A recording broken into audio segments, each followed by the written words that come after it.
Sejam muito bem-vindos, Razão de Ser, a começar agora no Som Nacional da Antena 3, com todos os episódios sempre disponíveis em antena3.rtp.pt e nas plataformas de podcast.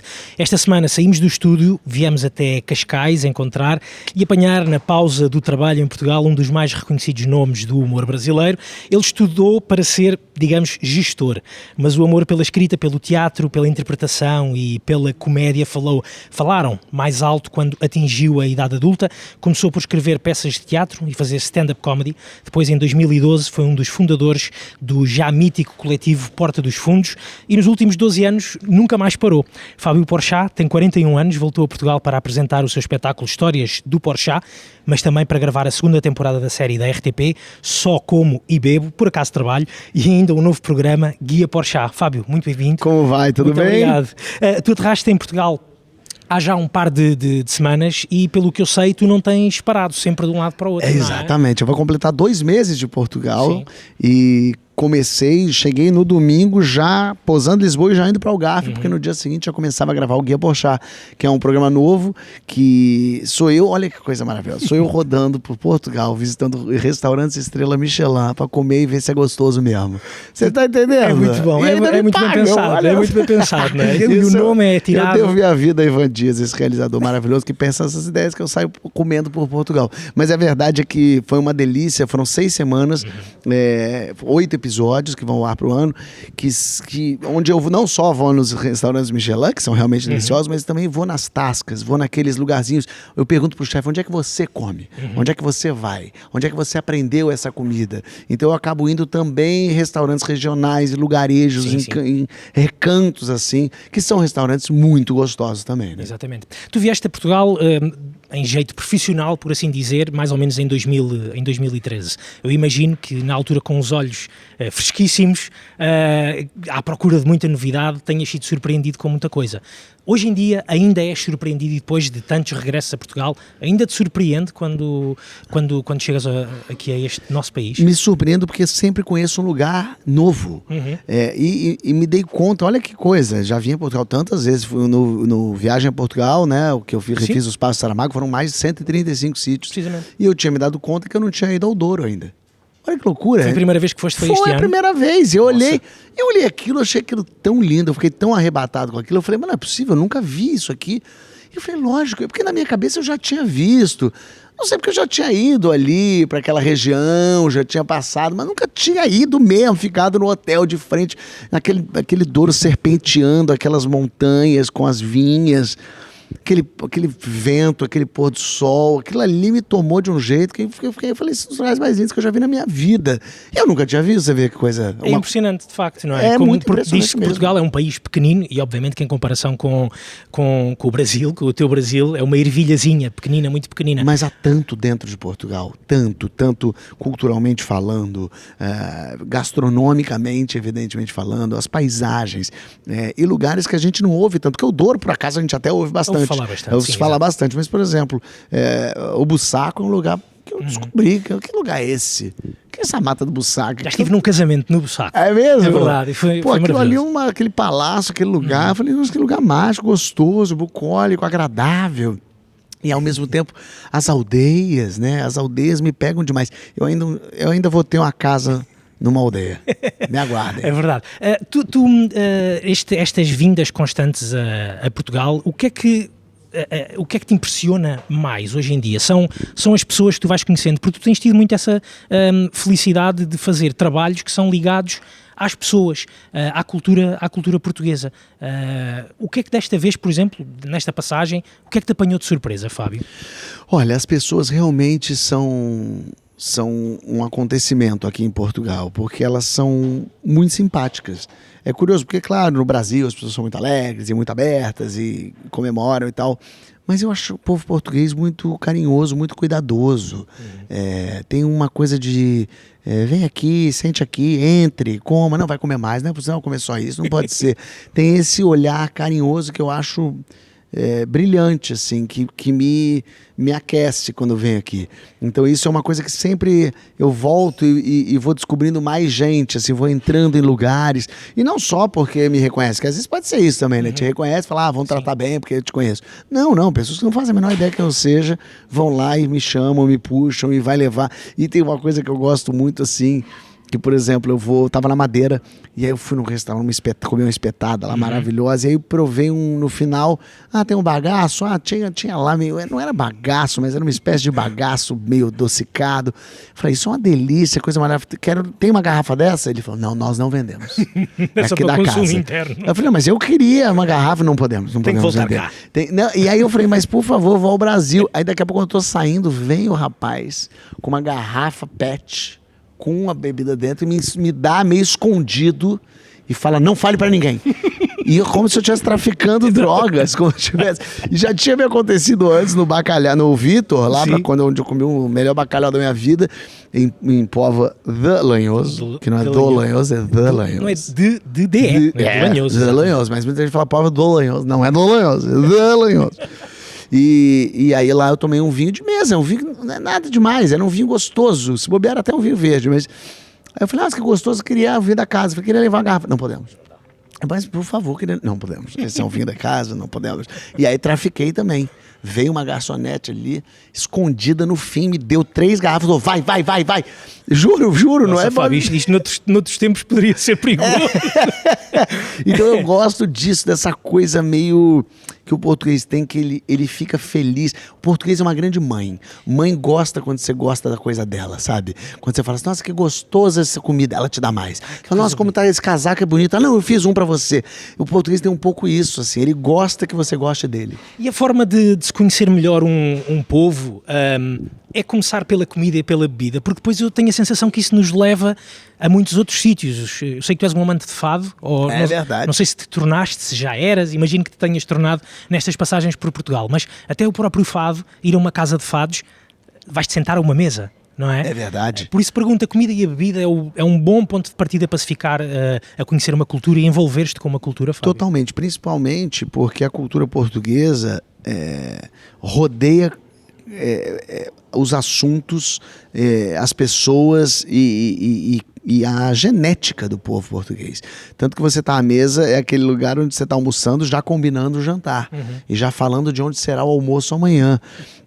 E aqui eu sinto, isso que eu acho mais bonito, assim, porque não é que você está comendo uma bochecha de porco. É aquela bochecha de porco que a avó daquela pessoa sempre faz. No meu programa eu entrevisto gente, eu sempre pergunto assim, e sua família cozinhava? Em Portugal é quase uma redundância perguntar a sua família. É evidente que a sua família cozinhava. Não há nenhuma família em Portugal que eu responda, não. Meu pai, minha mãe, meus avós não faziam nada. Nada.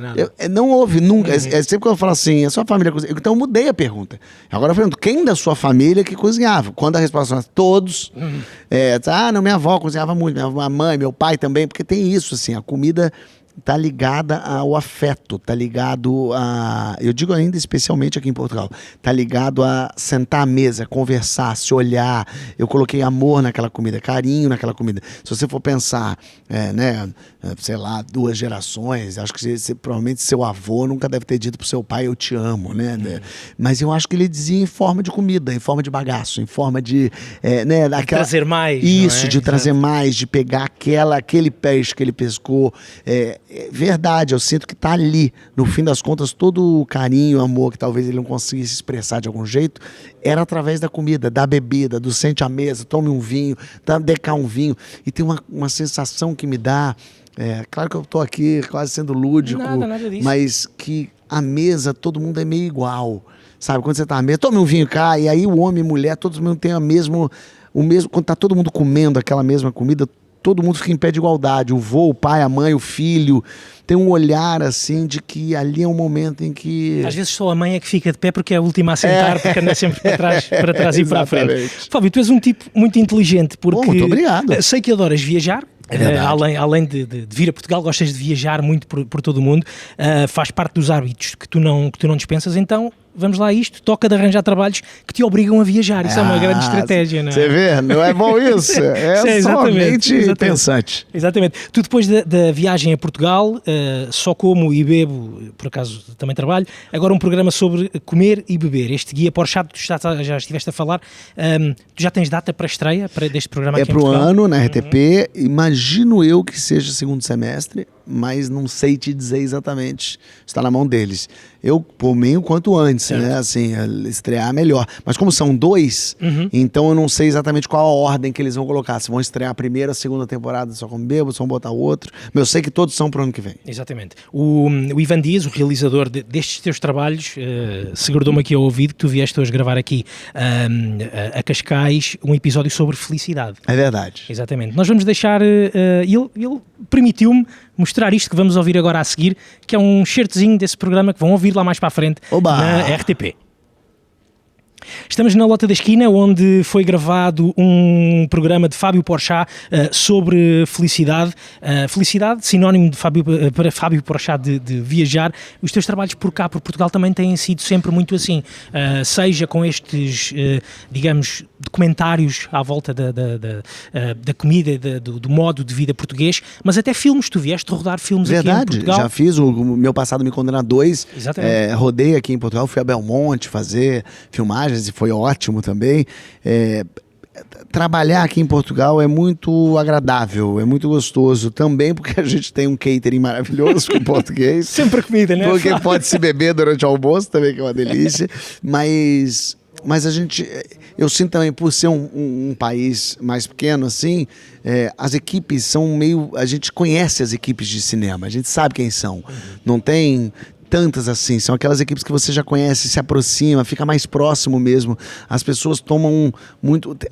Tem uma sensação, pode ser também meio da minha cabeça, mas que a gente no Brasil vê o trabalho como o americano vê, o que eu acho ruim, que é uma coisa assim, absoluta necessidade daquilo de trabalhar 12 horas naquilo, valorizar e vangloriar o trabalho. Eu sinto que em Portugal as pessoas trabalham e está bem, é isso. E trabalhei, fiz, e agora eu vou fazer minhas coisas. Não tem assim, mas vou trabalhar mais. Mas eu vou coisa. Não, já consegui o que eu tinha que fazer, já cumpri aquilo que eu tinha que cumprir. Então, eu acho que tem uma tranquilidade no português a trabalhar. Com o qual tu te identificas? Que eu acho, não sei nem se eu me identifico, mas que eu gosto. Que eu olho e me inspiro nisso, assim, realmente, né, a vida não é trabalhar, mesmo que você goste do que você faça, né, sua vida não pode ser o que você faz, né, então, e eu acho que tem um pouco isso, eu sinto o português fazendo trabalho, e bem, e cumprindo a função, mas também indo embora com a mesma naturalidade que chega. Eu acho isso interessante. Muito bem. Tu já conheces bem a geografia portuguesa, Fábio Porchat? Se eu te falar em Porto Alegre, se eu te falar em Castelo Branco, Setúbal, Tavira, tu já consegues imaginar o mapa de Portugal e dizer em que zona é que já estão consigo um pouco, assim, já consigo ver Castelo Branco, opa, já está ali perto de Espanha, já está ali olhando o mapa ali para a direita, eu já vou subindo, entendendo assim, né, o que é Trás-Montes, o que é Minho, o que é Douro, o que é Alentejo, então eu vou, o que é o Ribatejo, então eu vou tentando localizar. Eu fui para muito lugar, às vezes eu me confundo, porque às vezes eu penso, outro dia, por exemplo, eu revendo o mapa, porque eu gosto de ver mapa também, e aí eu fui ver Braga, e eu esqueci que Braga era tão ao norte. Eu não achava que Braga era tão ao norte. Era um bocadinho só ao norte. Acima do Porto, logo ali. Mas aí eu olhei e falei, meu Deus, daqui a pouco é Viana do Castelo, daqui a pouco acabou. E eu falei assim, nossa, é verdade. Então tem uns lugares, assim, por exemplo, não tinha me lembrado que Bragança era também quase na fronteira. Eu sabia que Bragança era longe, digamos assim, porque quando eu fui de carro, eu fui muito longe. Mas não achei que já era chegando à Espanha, né? Então tem umas coisas que eu vou me surpreendendo. Mas eu faço isso até com o mapa mundi mesmo. Às vezes eu tenho um mapa enorme em casa, às vezes eu tô vendo, aí daqui a pouco eu olho e falo, meu Deus, eu não lembrava que a Nova Zelândia era tão embaixo. Eu achava que ela é meio do lado, assim como o Japão é do lado da China e da Coreia, por isso que aquilo ali é tudo muito pertinho, aí você vai olhando, vai abrindo uns horizontes, assim. Exatamente. Tu foi, obviamente, também em Portugal que descobriste o amor pelo fado, ainda há pouco estávamos a falar das casas de fado. Foi só em 2013 ou já foi antes, nas primeiras vezes que tu vieste a Portugal? Não, foi ali, 2013 mesmo, a primeira vez que vi o fado, aquilo me arrebatou, porque aquilo é teatro. Aquilo ali é uma pessoa interpretando aquela música, sentindo aquela letra, assim como no teatro. Quando você vê um ator fazendo uma coisa, você tá assistindo. Agora, quando você vê ele dentro da situação, ele sentindo aquilo, você vê tudo. E no fado, o bom fado, você vê tudo. Eu acho que é para isso que as cantoras e os cantores de fado fecham os olhos, que é pra gente poder ver. Porque eles se emocionam, eles entram tanto, até os músicos também, de modo geral, né? Fecham os olhos ali para sentir, para cantar, porque quando eles fecham os olhos, abrem os nossos. Porque daí a gente vê a cena toda e entende tudo o que está acontecendo. Eu acho lindo o silêncio que vai cantar o fado. Tem uma coisa assim, realmente a gente precisa prestar atenção. Não dá para ficar alguém cantando um fado ali e a gente comendo um negócio aqui. Não. A gente precisa parar o que a gente está fazendo, porque vai ser contada uma história que para você entender e sentir, você precisa parar o que você está fazendo para ver.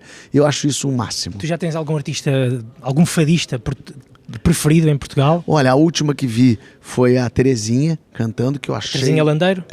Que eu achei assim espetacular. Como pode, né? Uma pessoa tão jovem e falando, parece uma alma velha, né? Parece que você canta umas coisas muito potentes, muito porreiras, assim. Então eu achei muito lindo. Podemos ouvir um bocadinho de Terezinha Landeiro neste programa? Por favor. Vamos a isso então. Estamos de volta à conversa depois deste momento de fado escolhido por Fábio Porchat, ele que está de volta a Portugal para fazer alguns espetáculos ao vivo que já aconteceram, gravação de novos programas para a RTP.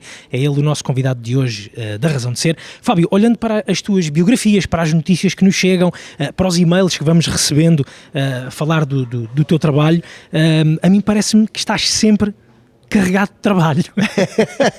É verdade. É verdade. Como é que tu fazes essa gestão da agenda, Fábio Porchat? É uma boa pergunta.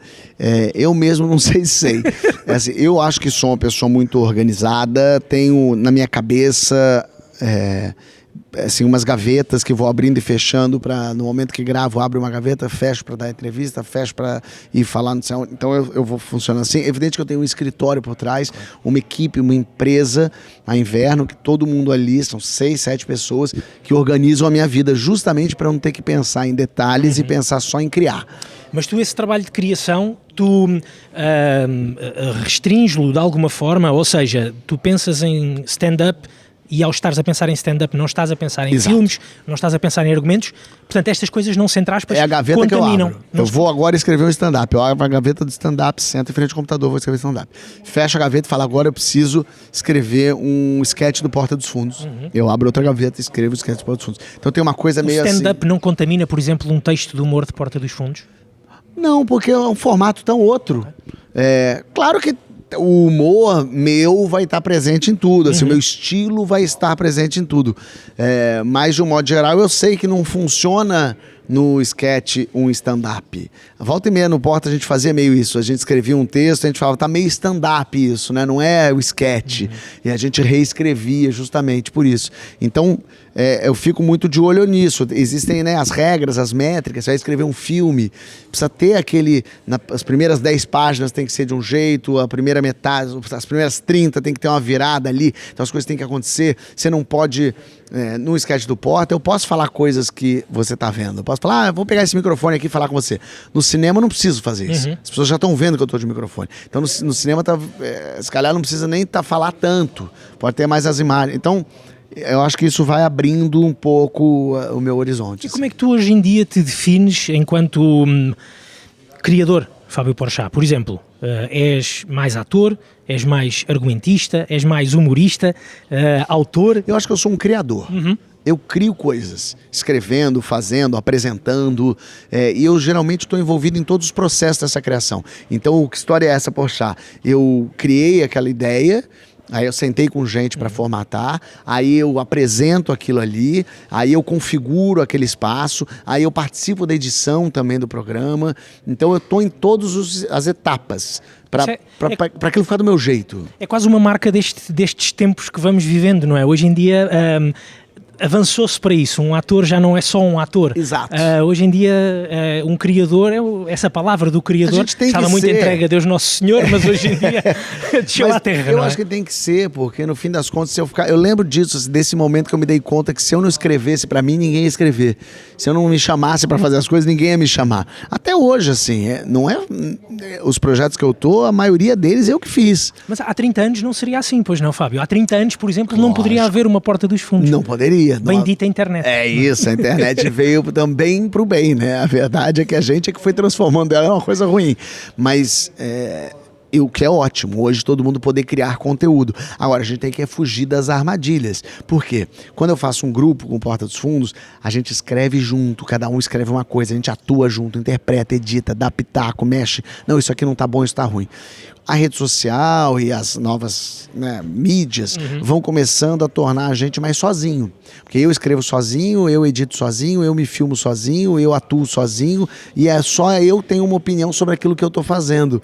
Então, eu não sei se aquilo é bom ou ruim. Eu não sei se poderia ser melhor. Eu não sei se você poderia dar uma ideia para melhorar aquilo. Porque eu não tenho você, só tenho eu. Pelo menos no início, não é? Quer dizer, tu hoje em dia estamos aqui na Lota da Esquina, do Vítor Sobral, estamos a filmar e temos aqui ao nosso lado um grande aparato, mas o teu início se calhar também foi esse, não é? Sim, exato. Mas aqui tudo bem, a gente tem um programa, mas é isso. Um programa que foi pensado por uma guionista, tem um realizador, tem eu aqui falando, tem os convidados. Mas as pessoas que começam a fazer conteúdo pra si na internet são muito solitários. São muito solitários e essa solidão atrapalha. Porque o primeiro golfo, assim, né? Primeiro, a saída de coisas, ideias, pode vir muito fresca e gostosa e boa. E agarrar e vou fazer. E vou fazer, e faz e é ótimo. Mas dali um mês, fazendo toda semana, dali outro mês, quando vir um ano você está fazendo a mesma coisa, você já não consegue, porque era só aquilo que você tinha inicialmente.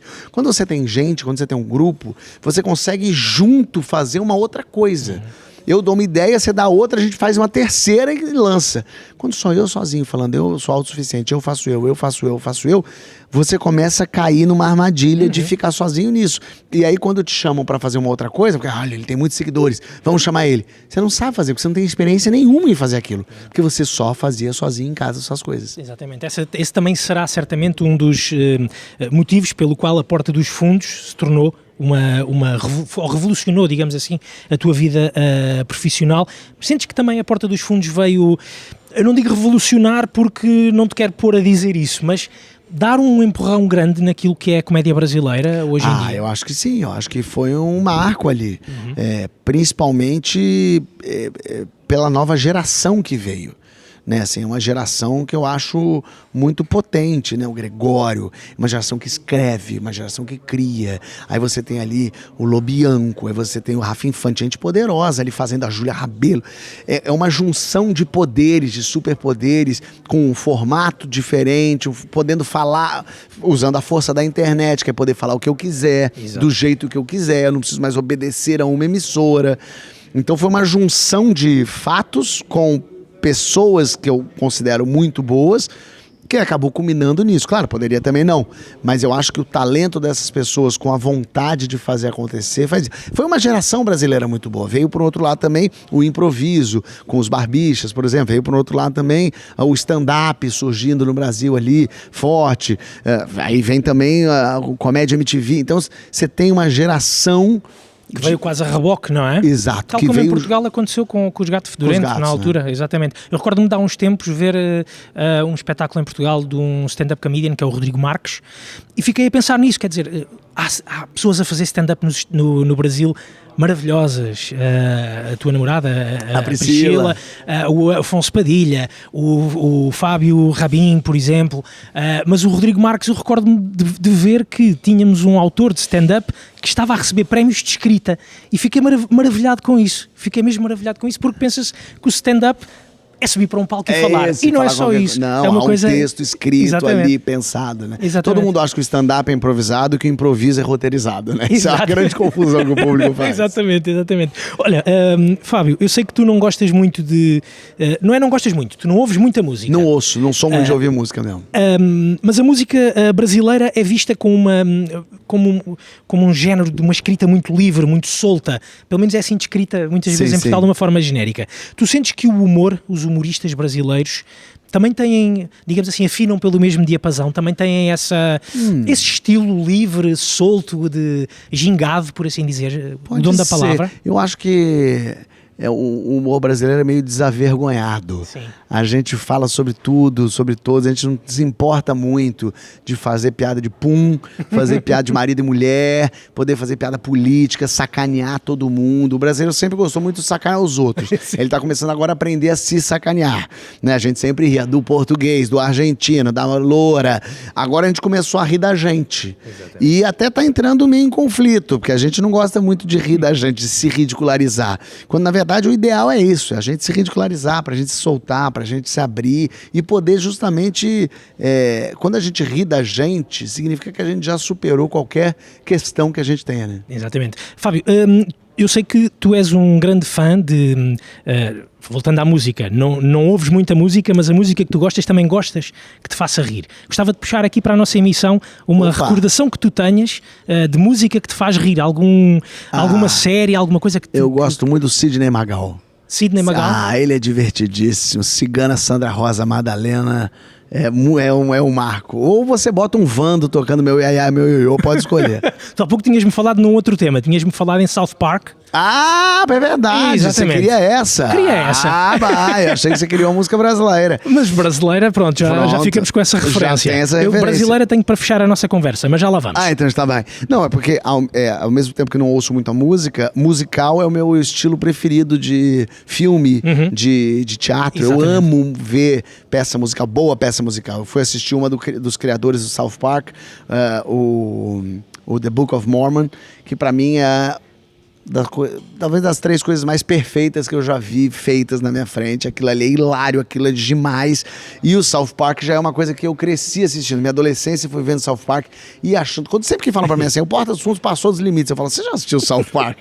Você não sabe o que você tá falando. O South Park é no nível 10 vezes mais do que a gente. Quando perguntam pelos limites do humor, isso, eu falo, não assiste é? o South Park depois. E tem uma música do South Park que eu gosto muito, que é o Blame Canada, que inclusive acho que concorreu ao Oscar essa música. Blame Canada. Que é do filme de South Park, é maravilhoso. Muito bem, vamos então ficar, esta é curiosa, vamos ficar então com um tema do South Park. Estamos de volta à conversa com o Fábio Porchat, ele hoje o nosso convidado na Razão de Ser. Fábio, acabou-se esta volta a Portugal? Ou está-se a acabar esta volta a Portugal? Quando este programa for para o ar, provavelmente já estás de volta precisamente ao Brasil. Tu cresceste em São Paulo. Moras em São Paulo atualmente? Moro no Rio, hoje moro no Rio. Moras no Rio, exatamente. Do que é que tu sentes mais falta quando estás fora do Brasil? Do Brasil? Eu acho que eu sinto falta tem uma alegria brasileira, assim, divertida, animada, de chegar no lugar e falar alto e dar risada. E isso é uma coisa que eu fui criado nesse lugar, assim. Eu sou um pouco assim também. Acho que eu falo muito alto, eu me mexo, eu esbarro, eu falo. Isso é uma coisa que sinto falta. É claro, posso até no clichê falar que eu sinto falta do arroz com feijão, mas é verdade, eu também sinto. É uma coisa muito gostosa, muito marcante na minha vida, assim. E o que é que levas sempre de volta à casa quando vais embora de Portugal? Agora já traficaste cachaça. Bom, além de vinho, bagaço e azeite, que a Receita Federal não me ouça, eu acho que eu levo para lá boas novas. Eu chego lá e falo, vocês precisam conhecer Portugal. Vocês precisam conhecer esses artistas portugueses que eu conheci. Vocês precisam conhecer essa música portuguesa, esse filme português. Eu tento fazer um caminho do meio ali, entre brasileiros. A vida em Portugal. Não vão para Portugal só porque lá é seguro e a comida é boa. Vão para lá porque tem coisas boas acontecendo na música, no cinema, em tudo que é canto. Exatamente, muito bem. Olha, Fábio, nós estamos mesmo a terminar esta conversa. Vamos terminar com música. Eu trouxe-te algumas escolhas musicais. Estão a ser escolhas minhas, espero que gostes. Neste caso, trouxe-te uma brasileira, Rita Lee. Rita Lee é a minha preferida. É a tua preferida, então acertei na mousse. Escolhi aqui um tema para fechar a nossa conversa de hoje, na Razão de Ser, tem por título Menino, é do disco Bombom de 1983, o ano do teu nascimento. Olha aí, perfeito. Ficamos com essa. Por favor. Fábio, foi um prazer conversar contigo. Eu que agradeço. Até uma próxima oportunidade. Até a próxima. Continua a divertir-te. Obrigado, Mel.